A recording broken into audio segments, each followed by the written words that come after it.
अस्सलाम वालेकुम रहमतुल्लाह।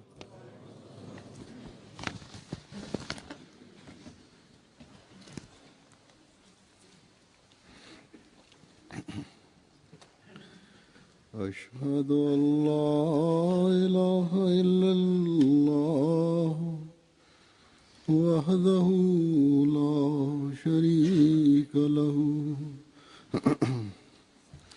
وأشهد أن محمدا عبده ورسوله أما بعد فأعوذ بالله من الشيطان الرجيم بسم الله الرحمن الرحيم الحمد لله رب العالمين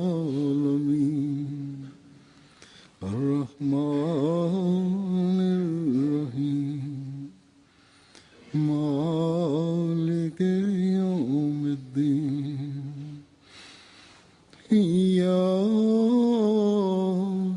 نعبد وإياك نستعين اهدنا الصراط المستقيم صراط الذين أنعمت عليهم غير المغضوب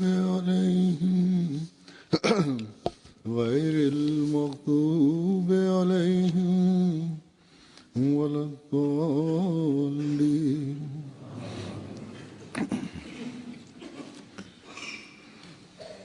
इस वक्त मैंने आपके सामने पेश करने के लिए এখন আপনাদের সম্মুখে উপস্থাপনের জন্য হযরত মসিহ মউদ আলাইহিস সালাতু ওয়াস সালামের সাহাবীদের রওয়ায়াত, তাদের রুইয়া এবং দিব্যদর্শন সম্বলিত ঘটনাবলী বেছে নিয়েছি। প্রথম ঘটনা হযরত মোহাম্মদ ফাজল সাহেবের।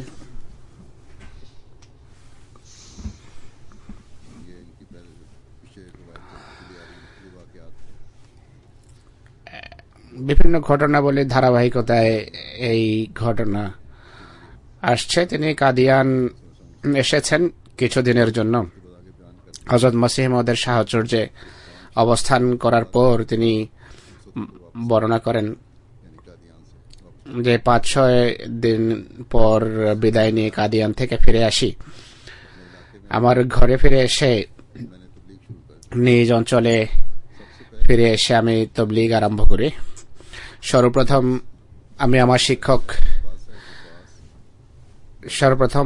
আমি আমার শিক্ষকের কাছে পৌঁছে তাবলীগ করার জন্য। রাতের বেলা তাকে এবং তার এক সাথী মিয়া লালদিন সাহেব আরাই, যিনি স্থানীয় অধিবাসী ছিলেন, তাদেরকে আমি তাবলীগ করি। সে রাতে নামাজের পর যখন ঘুমালাম, স্বপ্নে দেখলাম হযরত মসিহ মউদ ইসলামের শুভাগমন হয়েছে। স্বপ্নে তিনি সাল্লাল্লাহু আলাইহি ওয়াসাল্লামের কোমর একটা কোমর বন্ধনী ছিল।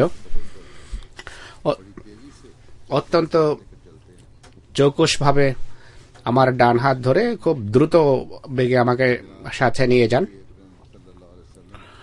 মদিনা শরীফে হযরত মহানবী সাল্লাল্লাহু আলাইহি ওয়াসাল্লামের যেখানে ঘর ছিল, অর্থাৎ যেখানে রাসূলুল্লাহ সাল্লাল্লাহু আলাইহি ওয়াসাল্লামের ঘর ছিল, সেখানে আমাকে মসিহ মউদ দাঁড় করিয়ে দেন। এরপর স্বপ্নে তিনি আলাইহিস সালামকে আর আমি দেখিনি, তিনি অদৃশ্য হয়ে যান। সেই সমস্ত ঘর যা কাঁচা ছিল, উত্তর দিকে 9টি ঘর ছিল। দেখে বলি যে মহানবী সাল্লাল্লাহু আলাইহি সাল্লামের পবিত্র স্ত্রীরা এই সকল ঘরেই থাকতেন। উত্তরে একটা মাটির মসজিদ চোখে পড়ে।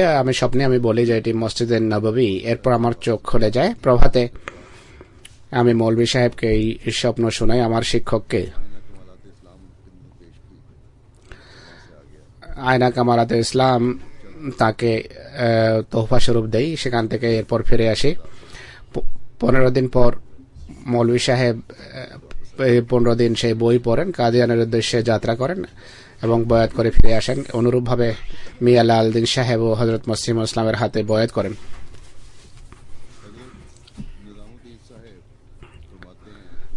হজরত নিজামুদ্দিন সাহেব রাদিয়াল্লাহু আনহু বর্ণনা করেন, তিনি বয়াত করেছেন 1890-91-তে। তিনি বর্ণনা করেন,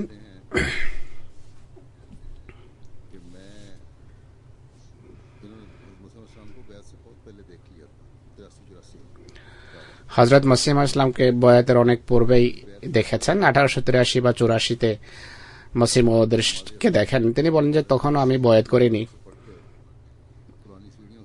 নামাজে আসর মসজিদে মুবারকে পড়ে পুরনো সিঁড়ি বেয়ে যখন নিচে নামি, আমি তখনও আবৃত বারান্দাতেই ছিলাম, যে বারান্দার উপরে ছাদ ছিল, বারান্দাতেই ছিলাম।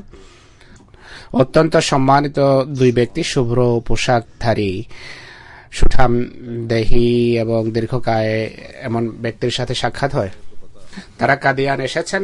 আমাকে প্রশ্ন করেন, অনুগ্রহপূর্বক মির্জা সাহেব কোথায় আছেন, আমাদেরকে জানাবেন কি? আমরা অনেক দূর থেকে এখানে এসেছি। আমি বললাম যে আসুন, আমি বলছি। তারা বললেন যে না, আপনি আমাদের পিছনে আসুন, তিনি উপরে যদি থাকেন আমরা চিনতে পারবো। আমি তখন তাদের পিছনে হাঁটছিলাম, তারা আমার সামনেই সিঁড়িতে নামতে থাকে। তো একটা অধিবেশন চলছিল মসিহ ইসলামের। হুজুর আলাইহিস সালাতু ওয়াস সালাম পাগড়ি মাথা থেকে খুলে অকৃত্রিম ভাবে কথাবার্তা বলছিলেন।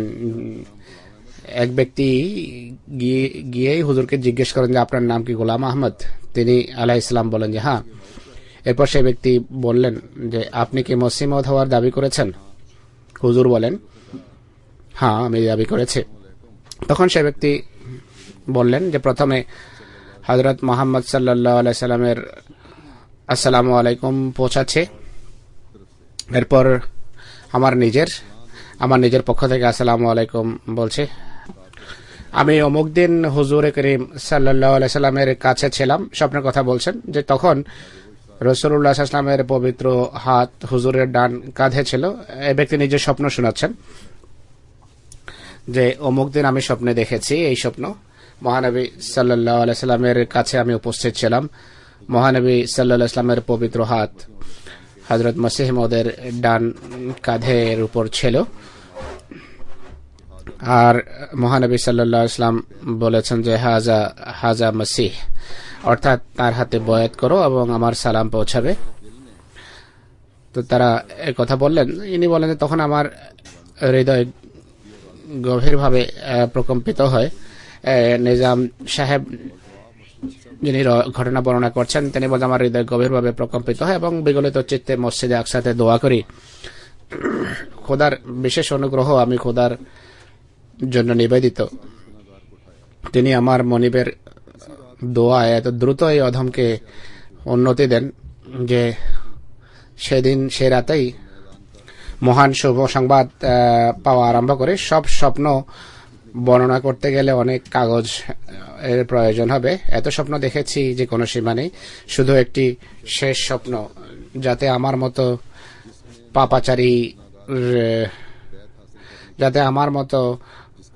পাপাচারী বয়াতের যে সম্মান লাভ করেছে তার কথা বিবৃত থাকবে, তা উল্লেখ করব। তিনি বলেন যে আমি স্বপ্নে দেখেছি পূর্ব থেকে পশ্চিমে একটা নদী প্রবাহিত হচ্ছে, যা প্রায় 1 মাইল প্রশস্ত হবে। পানি অত্যন্ত স্বচ্ছ। হুজুর একটা ফার্সি পংক্তি শোনাচ্ছেন স্বচ্ছ পানি সম্পর্কে। এর অনুবাদ হলে আমি অনুবাদ করব। অর্থাৎ এমন স্বচ্ছ, যেভাবে এক স্বচ্ছ দৃষ্টির অধিকারী মানুষ হয়ে থাকে, যেমন এক স্বচ্ছ হৃদয়ের অধিকারী যে নিভৃতে নির্জনে আল্লাহ সম্পর্কে পরিষ্কার এবং স্বচ্ছ ধারণা রাখে, এমন ব্যক্তি যেভাবে বসে থাকে সেভাবে বসা। এক সাদৃশ্য দিচ্ছেন তিনি বলছেন যে অত্যন্ত স্বচ্ছ পানি ছিল, তাতে ভয়াবহ কোনো প্রাণী ছিল না। আমি সানন্দে তাতে সাঁতার কাটছি। মৌলভী আব্দুল্লাহ কাশ্মীরি যে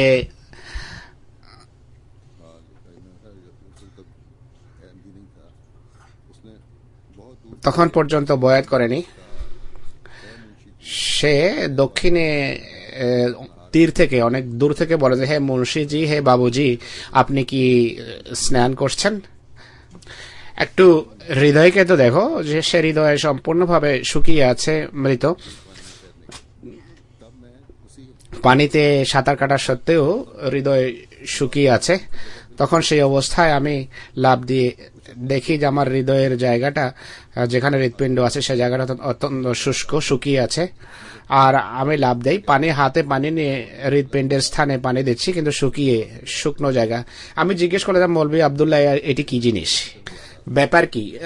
তিনি যখন বললেন যে পূর্ব দিকে তাকিয়ে দেখো, আমি পশ্চিমে যাচ্ছিলাম, পূর্ব দিকে তাকালাম তো দেখলাম যে নদীর উপর অনেক বড় একটি পুল, সেই পুলে হযরত মির্জা সাহেবের ঘর। আমি বললাম যে আমি এদিকে যাব না, কারণ এখানে মির্জার ঘর রয়েছে। তখন মৌলভী আব্দুল্লাহ বলেন যে যাও। আমি আবার উত্তর দিলাম যে আমি সেদিকে যাব না। পুনরায় মৌলভী আব্দুল্লাহ কাঁদলেন এবং উচ্চস্বরে বললেন যে যাও। তখন আমি আমার প্রভুর জন্য নিবেদিত, আমি সাঁতার কেটে পূর্বের দিকে, অর্থাৎ পুলের দিকে যাই। সেদিকে বের হওয়ার পর ঘাসযুক্ত একটা তীর পেলাম। বড় কষ্ট করে ঘাস পূর্ণ তীরে দাঁড়ালাম। সারা শরীর থেকে পানি মুছে পরিষ্কার করছে, কিন্তু হৃৎপিণ্ডের স্থানে যে পানি ছিল, ইতিপূর্বে তো হৃৎপিণ্ড ছিল শুষ্ক, নদীতে যখন গোসল করছিলেন, কিন্তু এখানে পানির বাইরে দাঁড়িয়ে যখন পানি মুছছেন, পরিষ্কার করছেন, তিনি বলেন হৃৎপিণ্ডের স্থান থেকে এত প্রবল বেগে পানি ঝরছে, যেভাবে ঝর্ণা থেকে পানি ঝরে, পানি শুকাচ্ছিল না, চোখ খুলে যায়। সেদিনই বয়াত করে আমার হৃদয় প্রশান্ত হয়। মুস্তাকিম সাহেবের পুত্র হযরত খায়রুদ্দিন সাহেব বয়াত করেছেন 1906 সনে। তিনি বলেন যে এক স্বপ্নের কথা পূর্বে উল্লেখ করেন, এখন অন্য স্বপ্নের কথা বলছেন যে হযরত মসিহ মউদ আলাইহিস সালাতু ওয়াস সালাম জুমা পড়িয়েছেন ঈদের মতো। খুতবার একটা কক্ষ ছিল, কোরআন হাতে নিয়ে সেই কামরায় প্রবেশ করেন। সেই কামরা মসজিদের ডান কোনায় অবস্থিত। তার পিছনে 4 জন শিখ, যাদের কাপড় ময়লা ছিল, তাদের হাতে কোনো অস্ত্র ছিল, বাহ্যত তা দেখা যাচ্ছিল না, তারাও ভিতরে প্রবেশ করে। তখন আমার হৃদয়ে এই ধারণা জাগে যে এরা হয়তো হযরত মসিহ মউদের উপর আক্রমণ করবে। কিন্তু মনে হয় তিনি চেয়ারে বসে আছেন আর মেজে কোরআন রেখে পড়ছেন। সে 4 জন শিখ সামনে বসে কোরআন শুনছে। কিছুক্ষণ পর তারা বাইরে বেরিয়ে আসে। তখন তাদের চোখ থেকে অশ্রু প্রবাহিত হচ্ছিল, তারা চোখ মুছে। তখন আমি এমন বুঝতে পারলাম যে তাদের হৃদয় গলে গেছে, মসিহ মউদের শিষ্যত্ব বরণ করছে। তারা কাঁদছিল আর বলছিল, অর্থাৎ তারা হযরত মসিহ মউদের ভক্তকুলের অন্তর্ভুক্ত হয়, ভক্তদের অন্তর্ভুক্ত হয়। হযরত মৌলভী আব্দুর রহিম নাইয়ার সাহেব বর্ণনা করেন, তিনি তার বয়াতের সন হলো 1901। তিনি বলেন 1902 সনে হুজুরের কোন লেখায় এই শব্দ ছিল, অর্থাৎ আমার নবুয়ত আর আমার রিসালাত। তার মসিহ মউদের কোন লেখায় আমার নবুয়ত এবং আমার রিসালাত শব্দ তিনি মসিহ মউদ ব্যবহার করেছেন। তিনি বলেন যে এটি দেখে আমার দ্বিধাদ্বন্দ্ব হয় যে নবুয়ত এবং রিসালাত শব্দ কেন ব্যবহার করলেন নিজের জন্য। তিনি বলেন যে আমি 2-3 দিন পর্যন্ত এরপর কারোর সাথে কথা বলিনি।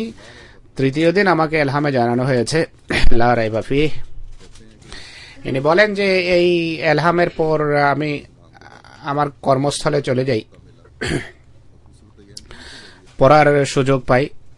তখনও তিনি আহমদী ছিলেন না যখন দ্বিধাদ্বন্দ্ব হয়, কিন্তু মসিহ মউদের সাথে এক সম্পর্কের বহিঃপ্রকাশ ঘটে, অধ্যয়ন বা পড়ালেখার সুযোগ পায়, আল্লাহর বিশেষ কৃপায় জ্ঞান বৃদ্ধি পায়।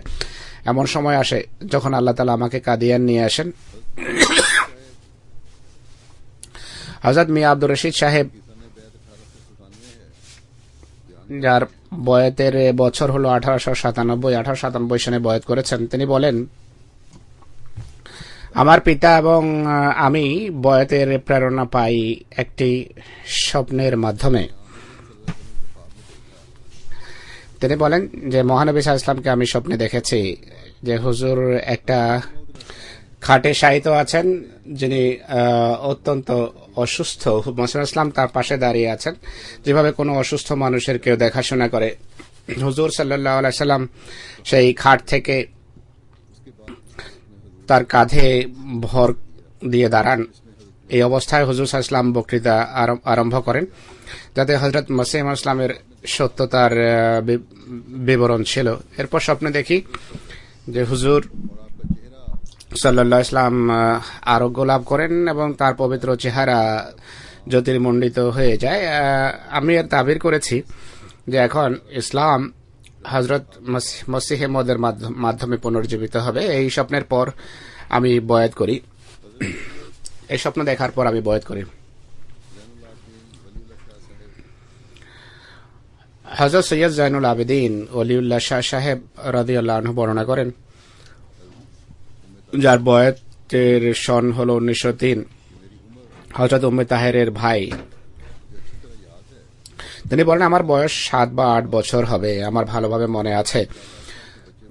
ঘরে 7-8 বছর বয়সের বালকদেরও আল্লাহ তাআলা কিভাবে পথ দেখাতেন তার উল্লেখ। তিনি বলেন ঘরে আলোচনা হয় যে কোনো ব্যক্তি মেহাদী হওয়ার দাবি করেছেন, আর তিনি এই স্বপ্ন দেখেছেন যে কিছু ফেরেশতা কালো বৃক্ষরোপণ করছে আর বলছে যে এগুলো প্লেগের চারা, আর পৃথিবীতে প্লেগের বিস্তার ঘটবে আর আমার আগমনের জন্য একটি নিদর্শন।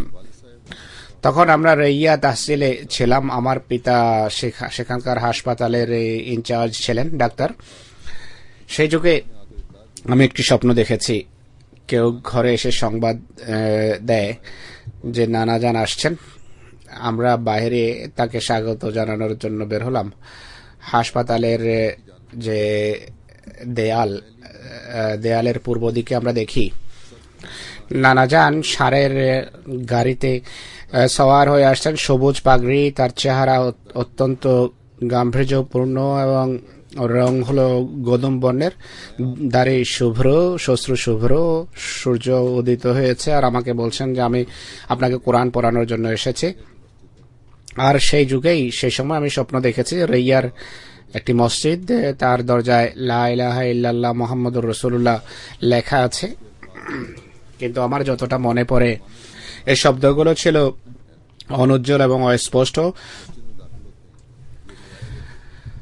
এরপর হযরত মসিহ ইসলাম মসজিদে প্রবেশ করেন, লা ইলাহা ইল্লাল্লাহ লেখা দেখি, শব্দগুলো অনুজ্জ্বল অস্পষ্ট। এরপর দেখি যে হযরত মসিহ মউদ আলাইহিস সালাতু ওয়াস সালাম এসেছেন, তিনি মসজিদে প্রবেশ করেন, আমিও সাথে যাই। মসজিদে সারিগুলো বক্র, তিনি সারি সোজা করছেন। আমরা তখনও বয়াত করিনি।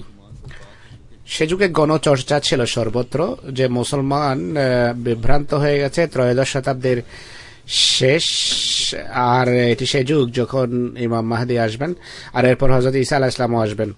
প্রচলিত ধারণা যা মুসলমানদের মাঝে রয়েছে যে ঈসা এবং মাহদী দুজন পৃথক ব্যক্তিত্ব, সে কথাই বলছেন। আমার শ্রদ্ধেয়া মা সেই মাহদী এবং ঈসার আগমনের কথা বড় আনন্দের সাথে বলতেন যে সে যুগ অতি সন্নিকটে, আর একই সাথে কথাও বলতেন যে চন্দ্র এবং সূর্যগ্রহণও হযরত মসিহ মউদের যুগের জন্য অবধারিত, যা ইতিমধ্যে সংঘটিত হয়েছে। ইনি আরো লেখেন, বাল্যকালের কথা, এই স্বপ্নগুলো বাল্যকাল হলো আল্লাহর পক্ষ থেকে ছিল। হতে পারে বাল্যকালের শ্রুত কথার অধীনে স্বপ্নের আকারে হয়তো এগুলো দেখছে, কিন্তু বাস্তব ঘটনা বলছে যে এই স্বপ্নগুলো বড় ছোট সকলেই দেখতো। সেই যুগে আল্লাহর পক্ষ থেকে বায়ু প্রবাহিত হচ্ছিল, সত্যের পক্ষে ছোট বড় সবাই সেই স্বপ্ন দেখত, এবং ভবিষ্যৎ ঘটনার জন্য এগুলো স্বর্গীয় নিদর্শন ছিল, স্বর্গীয় সংবাদ ছিল। এই পুরো পরিবার সৈয়দ ডক্টর আব্দুল সত্তার শাহ সাহেবের পুরো বংশ আহমদিয়ত গ্রহণ করে এবং আন্তরিকতা এবং নিষ্ঠায় অনেক উন্নতি করে। হযরত মুন্সি কাজী মাহবুব আলম সাহেব বয়াত করেছেন 1898 সনে। তিনি বলেন, হুজুর আলাইহিসসালাতু ওয়াসসালাম আমাকে বলেন যে আপনি হামেদ আলীর সাথে অতিথিশালায় যান এবং জোহরের সময় আমিও সাক্ষাৎ করব। তিনি যখন কাদিয়ান পৌঁছেন তাকে এটি বলা হয়। এরপর বলেন যে আমি অতিথিশালায় যাই, খাবার আসে, জোহরের আজান হয়। এরপর আমাকে পূর্বেই হামেদ আলী সাহেব বলে রেখেছিলেন যে আপনি গিয়ে প্রথম সারিতে বসবেন। আমি সেই নির্দেশ অনুসারে প্রথম সারিতে নামাজের সময়ের পূর্বেই গিয়ে বসে যাই। হুজুর আসেন, নামাজ পড়ানো হয়। নামাজের পর আমার দিকে তাকান এবং আমাকে সম্বোধন করে জিজ্ঞেস করেন যে আপনি কবে ফিরে যাবেন। আমি বললাম যে হুজুর 2-1 দিন থাকবো। হুজুর বলেন যে অন্তত পক্ষে 3 দিন অবস্থান করা উচিত। দ্বিতীয় দিন জোহরের সময় আমি বয়াতের অনুরোধ করলাম, বয়াত নেওয়ার অনুরোধ করলাম। মসিহ মওউদ আলাইহিস সালাম বলেন যে না, এখনো সময় হয়নি, কিছুদিন এখানে অবস্থান করুন, আমাদের অবস্থা সম্পর্কে অবগত হন, তারপর বয়াত করেন।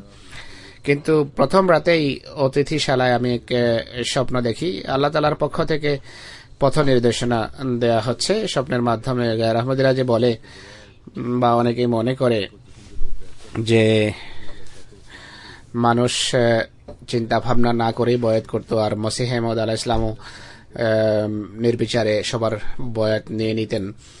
তিনি আলাইহিস সালাম সবার অবস্থা দেখে বয়াত নিতেন। যতক্ষণ পর্যন্ত তিনি নিশ্চিত না হতেন যে এই ব্যক্তি বুঝতে পেরেছে, তিনি বয়াত নিতেন না। ইনি বলেন, আমি একটা স্বপ্ন দেখেছি। স্বপ্নে দেখি যে আকাশ থেকে একটা নূর বা আলো অবতরণ করছে, আমার এক কানে প্রবেশ করে সারা দেহ হয়ে অন্য কান দিয়ে বেরিয়ে যায়, আর আকাশের দিকে সেই নূর উত্থিত হয়, শরীরে প্রবেশ করে সারা শরীর হয়ে অন্য কান দিয়ে বেরিয়ে আকাশের দিকে চলে যায়। এরপর আরেক দিক থেকে আসে, যাতে বেশ কয়েকটি রং ছিল, সবুজ রং, লাল রং, নীলাভ, এত রং ছিল যে গণে শেষ করা যাচ্ছিল না। রংধনুর মতো ছিল চিত্র, আর এমন মনে হচ্ছিল যেন সারা পৃথিবী আলোকিত। আর তাতে এমন প্রশান্তি আমি পেয়েছি যে ভাষায় তা বর্ণনা করা সম্ভব নয়।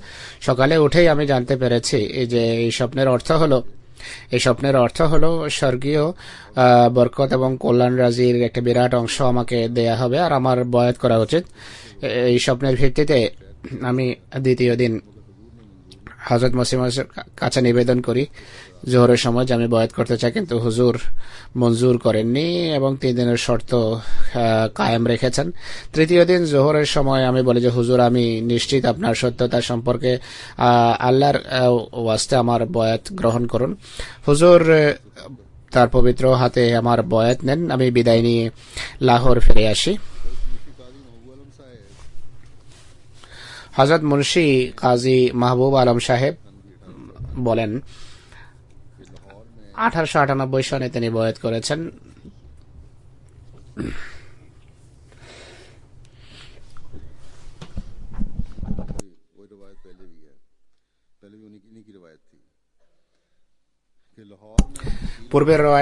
পূর্বের ঘটনাও তারই বর্ণিত ছিল।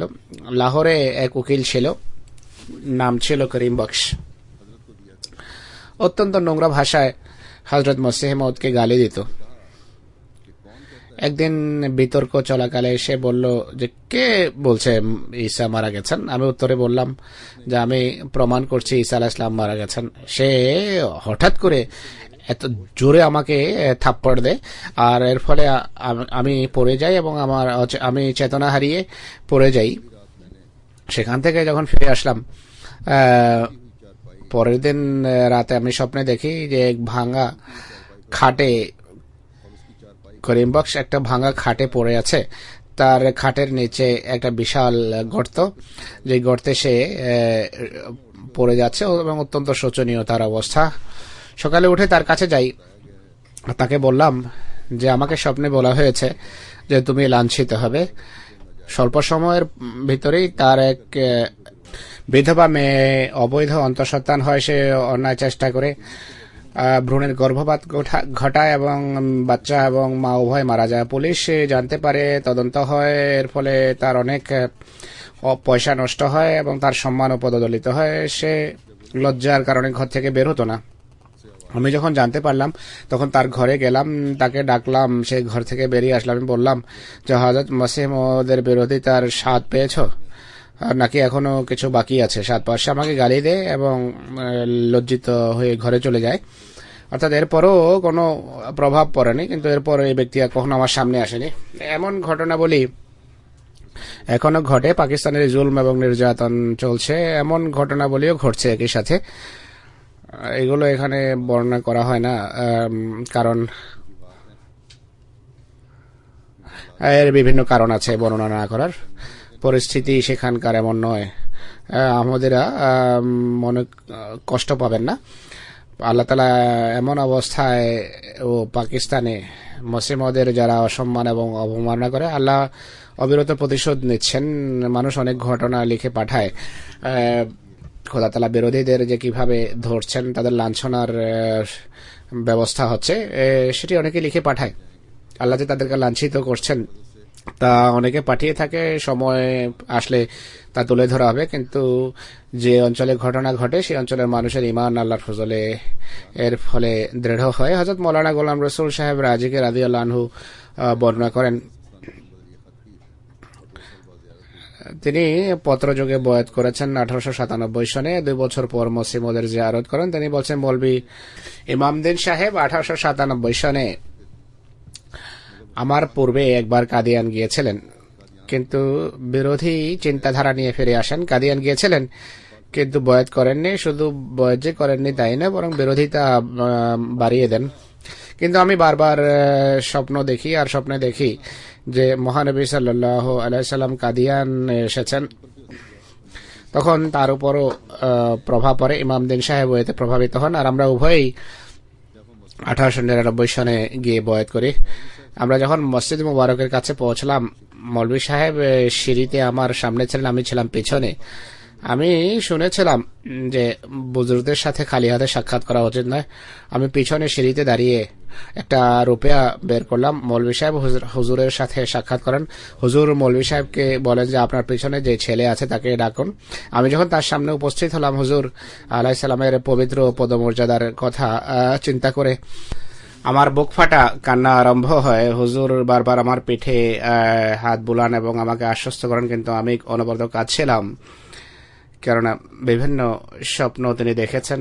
মহানবী সাল্লাল্লাহু আলাইহি ওয়াসাল্লামকে তিনি কাদিয়ানে দেখেছেন, আর হযরত মসিহ মাউউদ আলাইহিস সালামকে দেখে তিনি বিশেষ ভাবে আবেগ আপ্লুত ছিলেন। হযরত চৌধুরী আহমদ্দিন সাহেব বর্ণনা করেন, তিনি বয়াত করেছেন 1905 সনে। তিনি বলেন যে রাওয়ালপিন্ডিতে মসিহ মাউউদের বিভিন্ন বই দেখার পূর্বে একটা স্বপ্ন দেখেছি। এমন মনে হয় যেন হযরত দাদা গান সাহেবের মাজার। এমন মনে হলো যে এটি আল্লাহর রসুল হযরত মুহাম্মদ সাল্লাল্লাহু আলাইহি ওয়াসাল্লামের মাজার, যার সীমানা ছিল রৌপ্য নির্মিত। এক ব্যক্তির হাতে ফুলের মালা ছিল। সে কবরের উপর গিয়ে সেই মালা নিচে করে এবং কবরের উপর তার হাত তখন নিচে চলে যায়। সে বুঝতে পারে যে পবিত্র রাসূলুল্লাহর পবিত্র দেহের নিচে সে সেই মালা রেখে দিয়েছে। এর ফলাফল যা দাঁড়ালো তা হলো কবরস্থ ব্যক্তি 12 বছর বয়স্ক বালকের আকারে বেরিয়ে আসা। সর্বপ্রথম তিনি আমার সাথে কোলাকুলি করেন। সেই ছেলের চেহারা মির্জা সাহেবের চেহারার সাথে সাদৃশ্যপূর্ণ ছিল। আমি তখন ভাবলাম যে কোরআন তো বলে যে যে মারা যায় সে পৃথিবীতে ফিরে আসতে পারে না, মহানবী সাল্লাল্লাহু আলাইহি ওয়াসাল্লাম কিভাবে পৃথিবীতে আসতে পারেন এই আয়াতের বর্তমানে। তখন আমার এই ধারণাও জাগ্রত হলো যে মির্জা সাহেব, যিনি মোহাম্মদ সাল্লাল্লাহু আলাইহি ওয়াসাল্লামের প্রতিচ্ছবি বা প্রতিবিম্ব হওয়ার দাবি করেন, এটি সেই ঘটনা নয় তো? তখন আমার চোখ খুলে গেল। এই স্বপ্নের মাধ্যমে হযরত মির্জা সাহেবের যে সত্যতার কিছু ধারণা হৃদয়ে সৃষ্টি হলো। হযরত মেহের গোলাম হোসেন সাহেব বর্ণনা করেন, 1898 বা 99 সনে তিনি বয়াত করেছেন। বলেন, বয়াতের 1 বছর পূর্বে স্বপ্নে দেখি তখন ছিলাম আমরা চক্রালবি, এর পূর্বে ছিলাম আমরা আহলে হাদিস। আমাদের পাড়ায় এক আহমদীর আগমন হয়, আমরা মসজিদে তার নামাজ পড়া এবং কূপ থেকে পানি নেওয়া বন্ধ করে দিই, কেননা আমরা তাকে ইসলাম বহির্ভূত মনে করতাম। তিনি বলেন যে আমি স্বপ্নে দেখি যে আমাদের কূপের পশ্চিম দিকে আমেরিকান পাদ্রীদের একটা বাংলো রয়েছে। দেখলাম পশ্চিম দিকে একটা রাস্তা আছে, সে রাস্তায় এক ব্যক্তি দাঁড়িয়ে আছে, সে একটি ঘুড়ি উড়ায়। আমি সেই ব্যক্তির দিকেও তাকাচ্ছি আর দ্বিতীয় ব্যক্তির দিকেও, এই ব্যক্তির দিকেও তাকাচ্ছি আর সে ব্যক্তির দিকেও, দুই ব্যক্তি ছিল। তখন স্বপ্নে দেখি যে এই বাংলোতে একটা সুসজ্জিত সিংহাসন, তাতে এক সুদর্শন বালক বসে বাঁশি বাজাচ্ছে আর সেই সিংহাসন বাতাসে ঝুলছে। সেই বয়স্ক ব্যক্তি যিনি ঘুড়ি উড়াচ্ছিলেন, তিনি সেই ঘুড়ি এই ছেলের দিকে নিয়ে আসেন। সেই ঘুড়ি ছেলের মাথায় স্পর্শ করতেই ধূম্র বা ধোঁয়া দেখা দেয়। সেই সিংহাসনও বাকি থাকেনি আর বালকও দেখা যায়নি, সব ধোঁয়ায় রূপ নেয়। প্রথম ছেলের চেহারা কালো হয়ে যায়, কিন্তু ঘুড়ির কোনো ক্ষতি হয়নি। এরপর আমি মৌলভী ফয়েজউদ্দিন সাহেবকে কবুতর ওয়ালি মসজিদে এসে সেই স্বপ্ন শোনালাম। সিয়ালকোটের কথা বলছেন, কিন্তু তিনি বলেন যে এটি তোমার ধারণার প্রতিফলন, চিন্তা ভাবনার প্রতিফলন। দ্বিতীয় স্বপ্নের কথা তিনি বলেন, স্বপ্নে দেখলাম আমরা উভয় ভাই বাজার দিয়ে যাচ্ছিলাম। পুরো গ্রাম ছিল, পুরো বস্তি ছিল হিন্দুদের। এক বয়স্ক ব্যক্তিকে কোরআন পাঠ করতে শুনলাম। ফিরে যখন আসছিলাম তখনও সে কোরআন তেলাওয়াতের রত ছিল। আমি ভাবলাম যে ব্যক্তি অবশ্যই একজন নিষ্ঠাবান মুসলমান এবং সাহসী মুসলমান, যে হিন্দুদের গ্রামে বা বস্তিতে কোরআন শরীফ তেলাওয়াত করছে। বয়াতের পর হযরত সাহেবের যখন ফটো দেখলাম, জানা গেল, বুঝতে পারলাম যে ইনি সেই ব্যক্তি যিনি প্রথম স্বপ্নে ঘুড়ি উড়াচ্ছিলেন আর দ্বিতীয় ব্যক্তি যে তেলাওয়াত করছিলেন তিনিও ইনিই ছিলেন। হযরত মেহের গোলাম হোসেন সাহেব বর্ণনা করেন 1898 সনে তিনি বয়াত করেছেন। একবারকার কথা, আমি কাদিয়ান যাই। হযরত মসিহ মওউদ আলাইহিস সালাতু ওয়াস সালাম আমাকে জিজ্ঞেস করেন সিয়ালকোটে প্লেগের খবর কি। আমি সমস্ত মৃত্যুর কথা বললাম, একই সাথে আমার এক স্বপ্ন শোনালাম। আমি বললাম, হুজুর আমি স্বপ্নে দেখেছি যে আমাদের ঘরের চতুর্পাশে পুলিশ রাইফেল নিয়ে দাঁড়িয়ে আছে। আমি হযরত মসিহ ইসলাম বললেন যে আপনার ঘর প্লেগ থেকে নিরাপদ থাকবে, আল্লাহ তাআলা আপনাদের রক্ষণাবেক্ষণ করবেন। আর তাই হয়েছে। হযরত শেখ আতা মোহাম্মদ সাহেব সাবেক পটোয়ারি, মঞ্জুয়ার পটোয়ারি ছিলেন। তিনি বলেন যে তার ছেলে আব্দুল হকের জন্মের পর তিনি বলেন আমি কাদিয়ান আসি। মসজিদে মুবারকের স্বপ্নে দেখি হুজুর এই মসজিদে পায়চারি করছেন, মসজিদে সিন্দুক রাখা আছে। তিনি লাল কালিতে আমার নাম একটা বইতে লেখেন, একটা রেজিস্টারে লেখেন এবং বলেন যে বাবু ফাতেদিনকে বলে দিও এবার জলসা 13 ডিসেম্বরে হবে না। এই মসজিদ তখন তত প্রশস্ত ছিল না। আমার স্বপ্নে দেখি 7 জন পটোয়ারি মসজিদের দরজায় বসে আছেন। তাদের মধ্য থেকে শুধু আমাকে হুজুর ডেকেছেন। তবে জিজ্ঞেস করার পর হযরত মসিহ ইসলাম বলেন যে 7 জন পটোয়ারি বয়াত করবে, আহমদী হবে।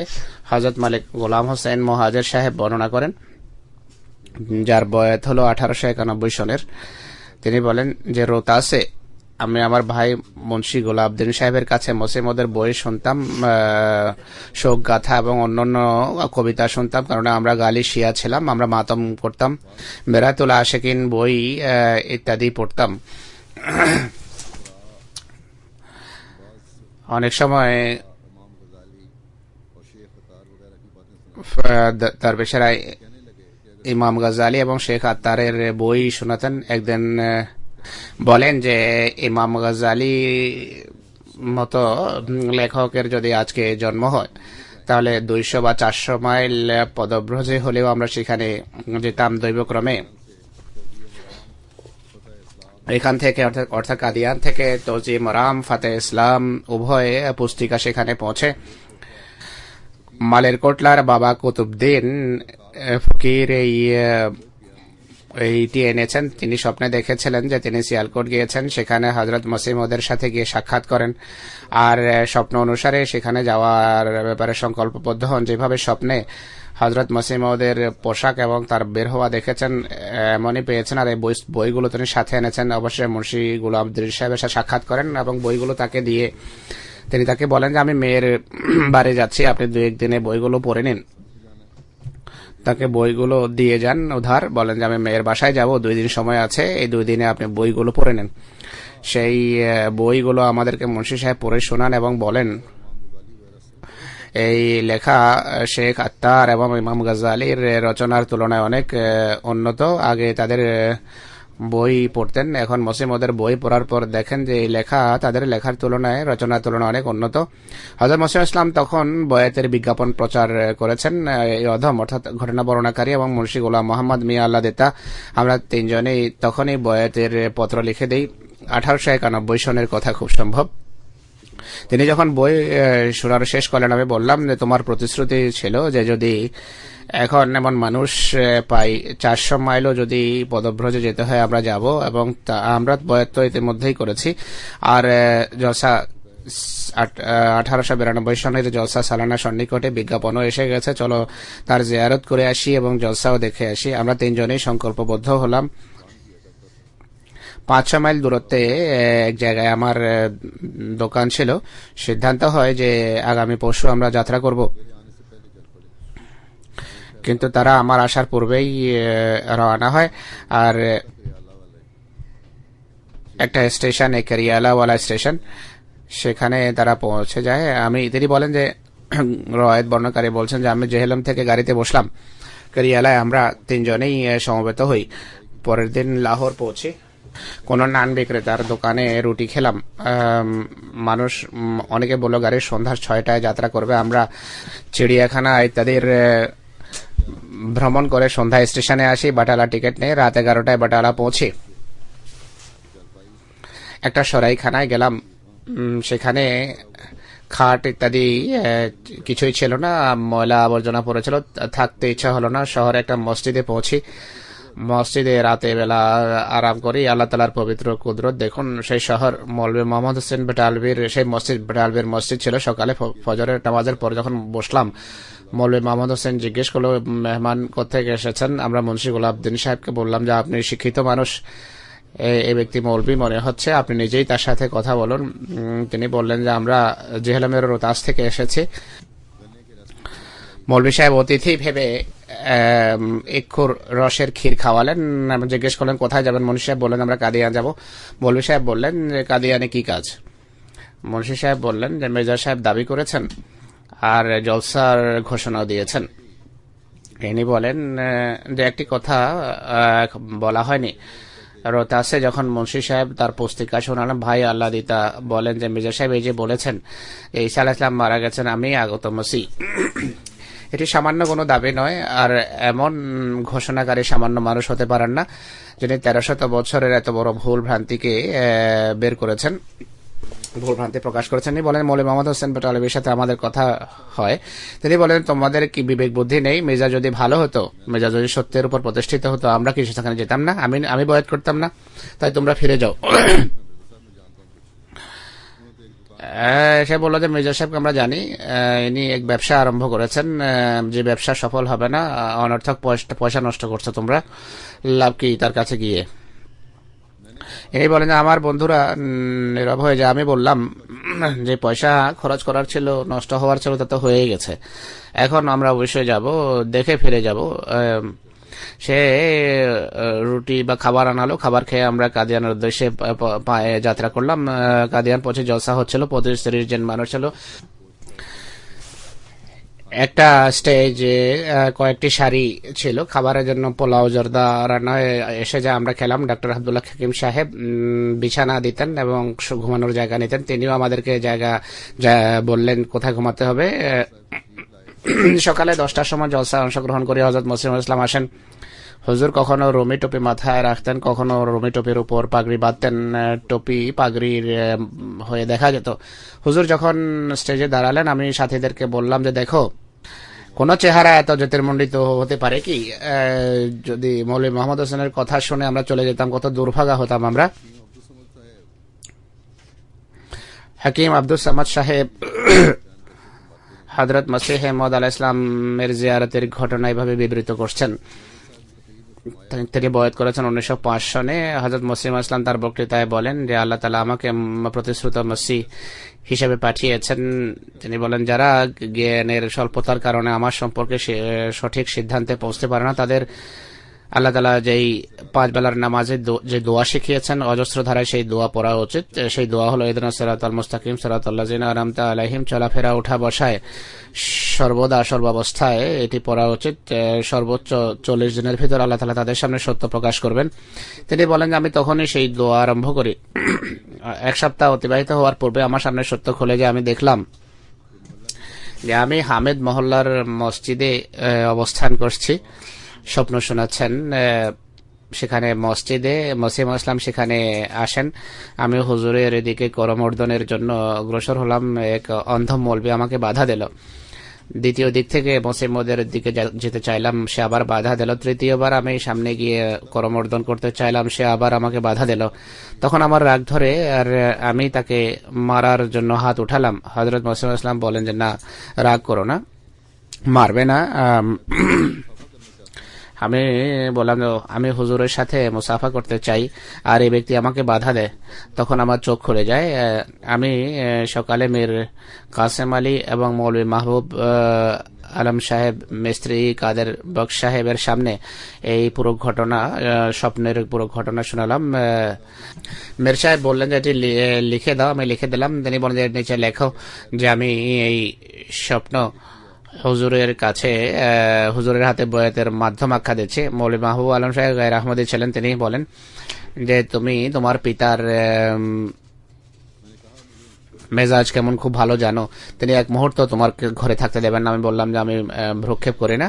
হযরত সাহেব আমার বয়াত গ্রহণ করেন এবং আমাকে লেখেন তোমার বয়াত গৃহীত হচ্ছে। তিনি আরো লেখেন যে কেউ তোমাকে যতই গালি দিক না কেন, তার প্রতি ভ্রুক্ষেপ করবে না। এই কয়েকটি ঘটনা আমি আপনাদের সামনে এখন বর্ণনা করলাম। আল্লাহ তাআলা এই সমস্ত সম্মানিত পুণ্যবান ব্যক্তিবর্গের সন্তান সন্ততিকে বিশ্বস্ততার সাথে জামাতের সাথে সংশ্লিষ্ট থাকার তৌফিক দেন। আমাদের সবাইকে ঈমান এবং বিশ্বাসে উন্নতি করার তৌফিক দেন। আজকাল কাদিয়ানে জলসার প্রস্তুতি সম্পন্ন হচ্ছে। আগামীকাল থেকে জলসা আরম্ভ হবে। আল্লাহ তাআলা দোয়া করুন, জলসাকে কল্যাণমণ্ডিত করুন, কল্যাণময় করুন। জলসায় অংশগ্রহণকারী সকলেই এটি থেকে কল্যাণমণ্ডিত হওয়ার যেন তৌফিক পায়। পৃথিবীর বিভিন্ন দেশ থেকে মেহমান সেখানে গিয়েছেন। এখন সেখানে 21 বা 22টি দেশের প্রতিনিধিত্ব হচ্ছে। প্রতিনিধিরা পৌঁছে গেছেন। তারা যে উদ্দেশ্যে সেখানে গিয়েছেন সেই উদ্দেশ্য যেন তাদের বাস্তবায়িত হয়। সময় দোয়াতে অতিবাহিত করুন। যে সমস্ত পবিত্র স্থানে মসিহ ইসলাম দোয়া করেছেন, যদি সুযোগ হয় সেখানে তাদের দোয়া করা উচিত হবে। জামাতের উন্নতির জন্য সবচেয়ে বেশি দোয়া করা উচিত। শত্রুর অত্যাচার নিষ্পেষণ থেকে মুক্তির জন্য বিশেষভাবে দোয়া করুন। এই দোয়াগুলো সবচেয়ে বেশি গুরুত্বপূর্ণ দোয়া, সেখানে গণ্য হওয়া উচিত। মুসলিম উম্মতের জন্য দোয়া করুন। আল্লাহ তাআলা তাদেরকে সঠিক পথে পরিচালিত করুন, তাদের পথ প্রদর্শন করুন। যুগ ইমামকে তাদের মানার আল্লাহ তাআলা তৌফিক দিন। একইভাবে আজকাল মুসলমান দেশের অবস্থা অত্যন্ত ভয়াবহ। বিশেষ করে মধ্যপ্রাচ্যের চিত্র অত্যন্ত দুঃখজনক। সিরিয়ার অবস্থা এত ভয়াবহ যে সেখানকার আহমদীরা লেখেন যে অবস্থা যে কত শোচনীয় বাইরে বসে তা অনুমানও করা যায় না। তাদের জন্য বিশেষভাবে দোয়া করুন। সাধারণ মানুষের জন্য এবং বিশেষ করে আহমদীদের জন্য দোয়া করুন। আল্লাহ তাআলা তাদেরকে সকল প্রকারের কষ্ট এবং অনিষ্ট আর দুঃখ আর দুশ্চিন্তা থেকে তাদের মুক্ত করুন।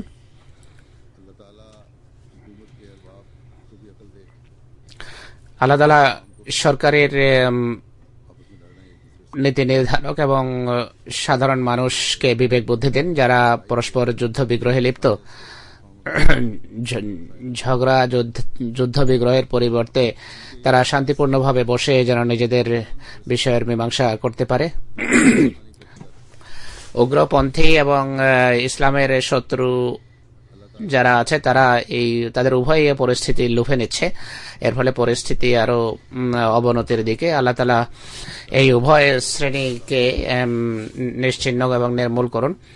কেন ইসলামকে টুকরা টুকরা করার যেই ঘৃণ্য চেষ্টা এরা করছে, বা ইসলামের নামে ইসলামের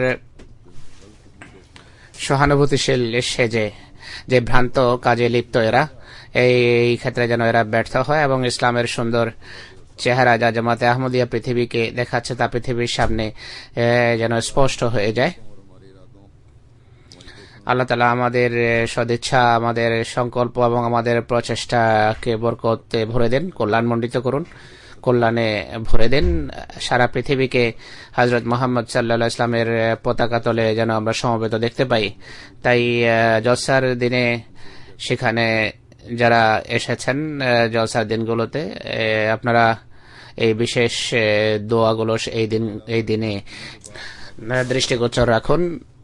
এছাড়া জুমার পর এবং নামাজের পর 3টি গায়েবানা জানাজা পড়াবো। প্রথম জানাজা প্রফেসর বশির আহমদ চৌধুরী সাহেবের, চৌধুরী সিরাজউদ্দিন সাহেবের ছেলে। তিনি লাহোর নিবাসী। 2রা নভেম্বর কয়েকদিন অসুস্থ থাকার পর 68 বছর বয়সে ইহধাম ত্যাগ করেন। আলিল্লাহ ওয়া ইন্না ইলাইহি রাজিউন। 2010-এর 28শে মে লাহোরের মসজিদ নূরে মডেল টাউনে যে ঘটনা ঘটেছে সেই মসজিদে তিনি ছিলেন। তার গায়ে বেশ কয়েকটি বুলেট লাগে, মারাত্মকভাবে আহত হন। তার ডান বাহু, ডান পা এবং কোমর মারাত্মকভাবে প্রভাবিত হয়। 1.5 বছর পর্যন্ত ডাক্তারদের চিকিৎসাধীন ছিলেন। ভয়াবহ দৈহিক এবং মানসিক কষ্টের সম্মুখীন হন। দীর্ঘ অসুস্থতা সত্ত্বেও বীরত্বের সাথে, ধৈর্যের সাথে, সাহসিকতার মাঝে সময় কাটিয়েছেন। কখনো কোনো অভিযোগ করেননি। চলাফেরার যোগ্য ছিলেন, যোগ্যতা অর্জন করেন। চলতে ফিরতে পারতেন, কিন্তু খোদার তাকদীর অনুসারে তার ইন্তেকাল হয়। রীতিমতো নামাজ পড়তেন, কোরআনকে গভীরভাবে ভালোবাসতেন, অত্যন্ত বিনয়ী মানুষ ছিলেন। জামাতের কাজে সবসময় সোচ্চার থাকতেন। খেলাফতের প্রতি স্বতঃস্ফূর্ত আন্তরিক ভালোবাসা রাখতেন। ইংরেজি এবং অর্থনীতিতে MA করেছিলেন। পাঞ্জাব বিশ্ববিদ্যালয়ে ইংরেজির শিক্ষক। একই প্রতিষ্ঠানে অ্যাডভাইজারের পদে অধিষ্ঠিত ছিলেন। ইতিপূর্বে FC কলেজে ইংরেজির প্রফেসর ছিলেন। ইংরেজির 6টি বইয়ের লেখক তিনি, যা সেখানে স্কুলে পড়ানো হয়। ইংরেজি ভাষায় কবিতাও লিখতেন। জেলা পর্যায়ে ওয়াকফে এবং শিক্ষা বিভাগে, তালিম বিভাগে খেদমতের সুযোগ হয়েছে গুলবার্গে। তার ঘর 20 বছর পর্যন্ত জামাতের নামাজের কেন্দ্র ছিল। রীতিমতো চাঁদা দেয়া, বিভিন্ন তারিখে উৎসাহ উদ্দীপনার সাথে অংশ নিতেন। ছেড়ে যাওয়া আত্মীয়স্বজনের ভিতর স্ত্রী ছাড়া 5 মেয়ে এবং 2 ছেলে রয়েছে। আল্লাহ তাআলা তাদেরকে ধৈর্য দেন এবং তার পদমর্যাদা উন্নীত করুন। দ্বিতীয় গায়েবানা জানাজা হবে বাবর আলী সাহেবের। 17 ডিসেম্বর 2012-তে 30 বছর বয়সে দুর্ঘটনায় ইন্তেকাল করেন। ইন্না লিল্লাহি ওয়া ইন্না ইলাইহি রাজিউন। তিনি সার্কেল ইনচার্জ। এটি এক ধরনের শাহাদাত। তিনি সার্কেল ইনচার্জ জনাব শেখ আব্দুল কাদের সাহেবের সাথে মোটরসাইকেলে একটি জামাতি সফর করছিলেন। জামাতি কাজ চলাকালেই সবকিছু হয়েছে, জামাতি কাজের সময় সবকিছু হয়েছে। ইনিও শাহাদাতের পদমর্যাদা লাভ করেছেন। সন্ধ্যা 7টার দিকে কাজ শেষ করে ফিরে আসছিলেন। শীতকাল ছিল, যে কারণে কুয়াশা ছিল সর্বত্র, রাস্তা ছিল সংকীর্ণ। হঠাৎ করে বিপরীত দিক থেকে দ্রুতগামী একটা একটা ট্রাক্টর আসে, যা মোটরসাইকেলে লাগে এবং ইনি এবং শেখ আব্দুল কাদের সাহেব দুজনে মারাত্মকভাবে আহত হন। জনবসতি থেকে দূরে ছিল ওই জায়গাটি। সেখানে দুর্ঘটনা ঘটে। কিছুক্ষণ পর মানুষ দেখে পুলিশকে খবর দেয়। হাসপাতাল পৌঁছানো হয়, কিন্তু বাবর আলী সাহেব মোয়াল্লেম, যিনি মোটরসাইকেল চালাচ্ছিলেন, তার ডান বাহু এবং বুকে মারাত্মক আঘাত আসে। তিনি পথের মধ্যেই ইন্তেকাল করেন। হাসপাতাল যাওয়ার পথে ইন্না লিল্লাহি ওয়া ইন্না ইলাইহি রাজিউন। অত্যন্ত নেক, ফিতরত, পরিশ্রমী এবং আনুগত্যশীল ছিলেন। ওয়াকফে জিন্দেগি এমটি এর নতুন ডিশ অত্যন্ত উৎসাহ উদ্দীপনার সাথে সংস্থাপন করছিলেন। তার পিতা তার শৈশবেই ইন্তেকাল করেন। এক মা এবং বিবাহিত বোন রেখে গেছেন। আল্লাহ তাআলা তাদেরকে ধৈর্য দিন। তিনি মসজিদ ছিলেন কাদিয়ানের বেহেশতি মকবরায় তাকে দাফন করা হয়েছে। আব্দুল কাদের সাহেব আহত, তার জন্য দোয়া করুন। আল্লাহ তাআলা তাকে পূর্ণ আরোগ্য দান করুন। তৃতীয় জানাজা রুবিনা জাফর সাহেবার, যিনি লাহোরের মির্জা জাফর সাহেবের স্ত্রী। ৩রা ডিসেম্বর 2 বছর ক্যান্সার রোগে আক্রান্ত থাকার পর তিনি ইন্তেকাল করেন। ইন্না লিল্লাহি ওয়া ইন্না ইলাইহি রাজিউন। 28শে মে তার স্বামী লাহোরের দারুল জিকিরে শহীদ হন। অত্যন্ত বীরত্বের সাথে পুরো দুঃখ সহ্য করেছেন। তার স্বামীর মৃতদেহ যখন ঘরে আনা হয়, তার মুখে এই শব্দই ছিল যে তার শাহাদাতের কারণে কেউ যেন এখানে বিলাপ না করে। যেই কাঁদত তাকে তারা নিষেধ করতেন, খোদার সন্তুষ্টিতে সন্তুষ্ট থাকবে এই কথাই বলতেন সবাইকে।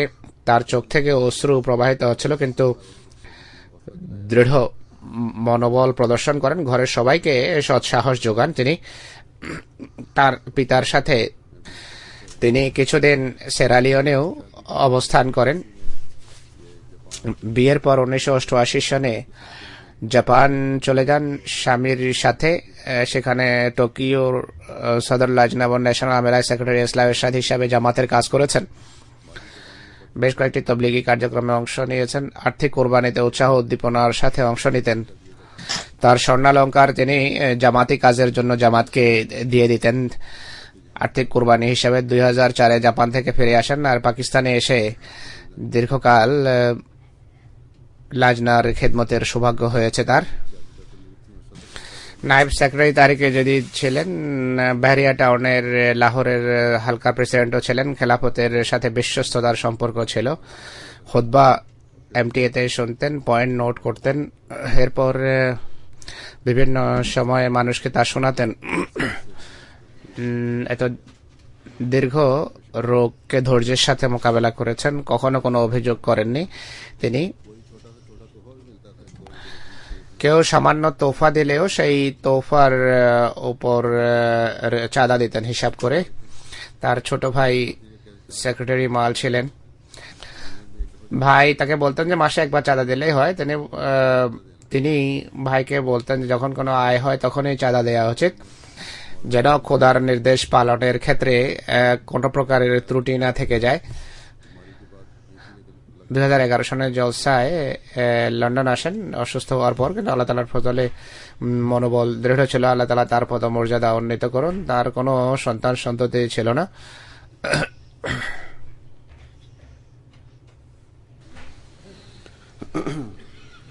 আলহামদুলিল্লাহ নাহমাদুহু ওয়া নাস্তাঈনুহু ওয়া নাস্তাগফিরুহু ونؤمن به ونتوكل عليه ونعوذ بالله من شرور أنفسنا ومن سيئات أعمالنا من يهده الله فلا مضل له ومن يضلل فلا هادي له ونشهد أن لا إله إلا الله ونشهد أن محمدا عبده ورسوله